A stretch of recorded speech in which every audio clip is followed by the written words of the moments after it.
काँग्रेस आणि राष्ट्रवादी काँग्रेस ते आम्हाला की नाही MIM आली तर भाजपला हे फायदा होतो. तर मी त्यांना ऑफर केली होती की तुम्हाला असं वाटत असेल तर आम्ही तुमच्यासोबत यायला तयार आहे. काँग्रेसचा एकही खासदार लोकसभेमध्ये नाही आहे, शून्य आहे त्यांची ताकद.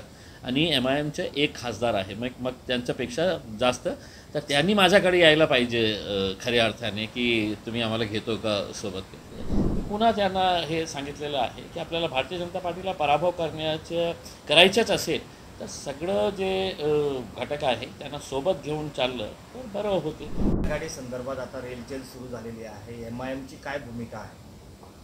नाही, MIM ची आमची तयारी आहे की कोणी आलं तर बरं, नाही आलं तरीही बरं, अजून बरं. पण काय आहे की जेव्हा निवडणूक येते ना तर आमच्यावर हे आरोप, विशेषकर जे सो कॉल्ड सेक्युलर पार्टीज आपल्याला म्हणायचं, काँग्रेस आणि राष्ट्रवादी काँग्रेस ते आम्हाला की नाही MIM आली तर भाजपला हे फायदा होतो. तर मी त्यांना ऑफर केली होती की तुम्हाला असं वाटत असेल तर आम्ही तुमच्यासोबत यायला तयार आहे. पण आज काँग्रेसपेक्षा माझी पार्टी मोठी आहे महाराष्ट्रामध्ये, मी आपल्याला स्पष्टपणे सांगतो. कारण काँग्रेसचा एकही खासदार लोकसभेमध्ये नाही आहे, शून्य आहे त्यांची ताकद. आणि MIMचे एक खासदार आहे, मग त्यांच्यापेक्षा जास्त. तर त्यांनी माझ्याकडे यायला पाहिजे खऱ्या अर्थाने की तुम्ही आम्हाला घेतो का सोबत.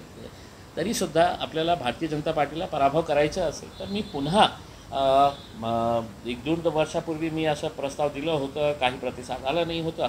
मी पुन्हा त्यांना हे सांगितलेलं आहे की आपल्याला भारतीय जनता पार्टीला पराभव करायचंच असेल तर सगळं जे घटक आहे त्यांना सोबत घेऊन चाललं तर बरं होते. आता त्यांच्यावर निर्भर आहे. मी चेंडू टाकलेला आहे, आता त्यांचं काय उत्तर येतील ते बघू आपण.